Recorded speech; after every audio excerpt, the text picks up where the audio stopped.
Tout d'abord, je voudrais vous remercier d'être venu à cette séance. C'est vrai que ça pouvait faire peur, parce qu'on va le voir en premier constat, c'est que si on rentre dans les manuels, la documentation technique sur l'agilité, il y a très peu à voir.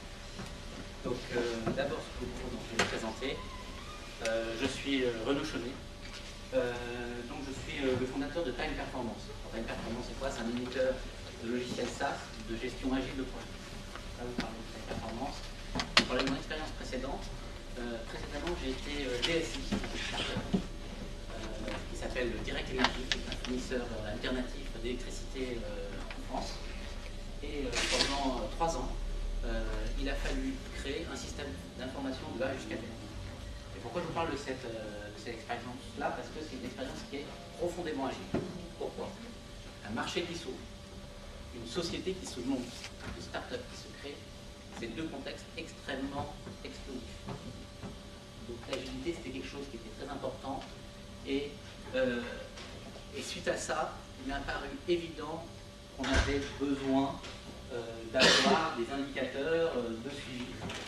Et la responsabilité en tant que directeur de système d'information, c'était vrai. Aussi, c'était de donner des indicateurs en termes de coût. Voilà, donc ça c'était juste pour mon contexte. Voilà comment j'ai pratiqué l'agilité. Ça a été assez intense. Et aujourd'hui, je suis dans un autre contexte. Ça fait 3 ans que je travaille sur la problématique des indicateurs de gestion. Et donc, quand on parle de suivi de la charge, le suivi de la charge est très bien abordé dans les méthodes agiles. Par contre, en termes de coût, c'est s'il y a une ligne dans un paragraphe, c'est vraiment le coût maximum dans les livres des fondateurs de l'agilité. Voilà, donc on part d'un constat qui est de dire actuellement les méthodes agiles abordent très peu, voire pas du tout, la notion de coût. Pourtant, il est difficile de parler de gestion de projet sans parler de coût. Alors donc la question c'est pourquoi ces gens qui savent tellement de choses, qui ont apporté autant de choses au domaine de l'informatique, du développement informatique, pourquoi ils ne sont pas du tout intéressés à la partie.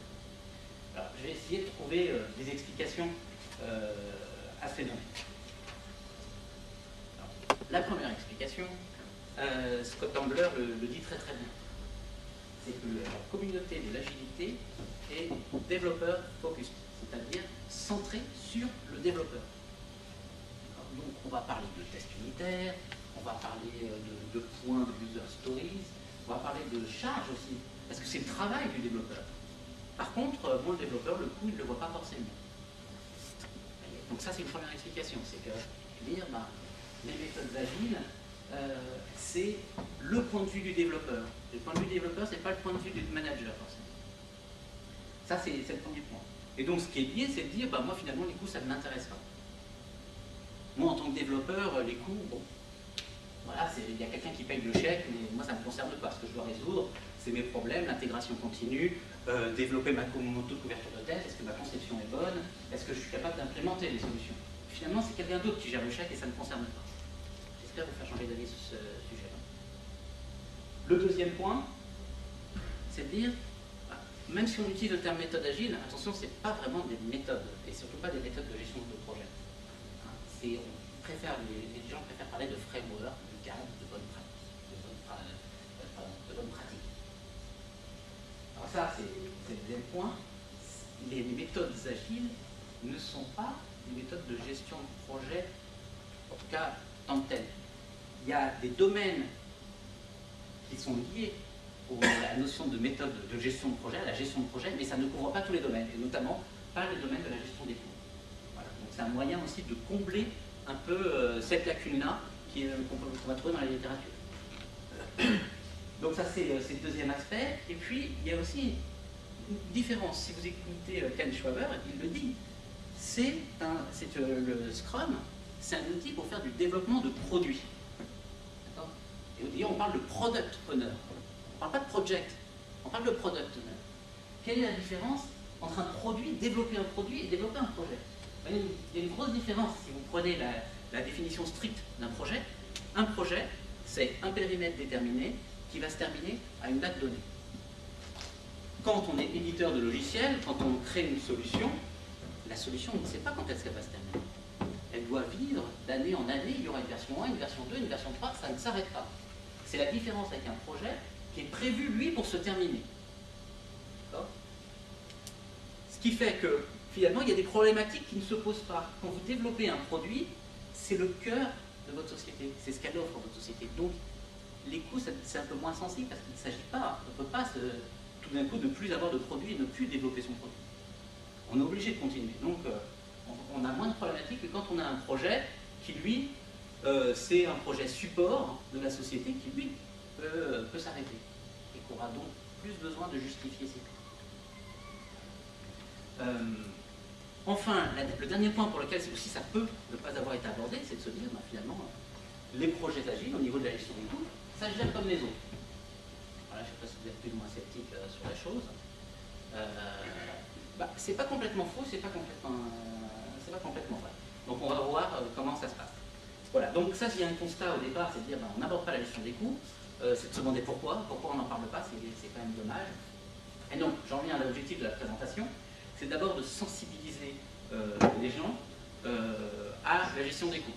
Ce que ça veut dire, c'est d'enlever son habit de geek, vraiment, et d'affronter le business. Et j'aurais pu appeler cette présentation guide de la survie du geek dans le monde du business. Parce que il s'agit, quand vous allez devoir vous adresser au reste de l'entreprise, au management, allez pas leur parler de user stories ou de story point, ce genre de choses, de Scrum, de backlog item. Ils vont rien y comprendre. Moi, aujourd'hui, je suis venu, voilà, je me suis habillé pour la présentation, j'ai changé de costume. Et c'est important aussi pour tous ceux qui veulent faire de l'agilité, qui veulent promouvoir l'agilité, de savoir s'interfacer avec les autres et changer son discours en fonction de la personne à qui on s'adresse. Voilà. Donc la première chose, c'est de vous sensibiliser et de changer la vision que l'on a de la partie coût. Le deuxième point, c'est de vous présenter très rapidement les techniques qui existent et de voir comment elles s'adaptent au cadre de l'agilité.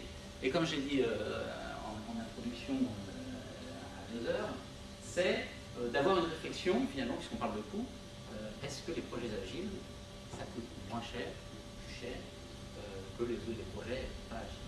Voilà. Donc, je veux voir avec vous, j'ai fait un tour de ce qui se dit sur le web, et j'ai essayé de reprendre un peu les arguments, et voilà quels sont les contre-arguments. Alors, on va passer donc, à la première partie, c'est pourquoi gérer les coûts. Avant de faire quelque chose, il faut toujours poser la question, mais pourquoi on le fait? Alors, hélas, la première raison, je pense, sur les projets, c'est par contrainte. C'est-à-dire que mon chef me le demande. On me demande de me donner un état sur la situation de mon projet. Si c'est vécu comme ça risque de ne pas être très bien fait et c'est pas très passionnant. Alors, moi, je voudrais vous présenter d'autres aspects. Les coûts, à quoi ça sert? Ça sert à gérer le projet. Et plus que gérer, même, c'est piloter. Pourquoi? Parce que dans la gestion de projet, une composante qui est fondamentale, c'est la communication. Ça, c'est vraiment quelque chose qui est très important. Un chef de projet, ça doit vendre son projet, ça doit présenter son projet, expliquer où il en est. Et si vous parlez de user stories, de story points, même de charges, il nous reste 10 heures de travail, ça ne va pas forcément intéresser ni l'utilisateur, ni le sponsor. Lui, ce qui va l'intéresser, c'est 2 choses. Dans un projet, il y a 2 choses.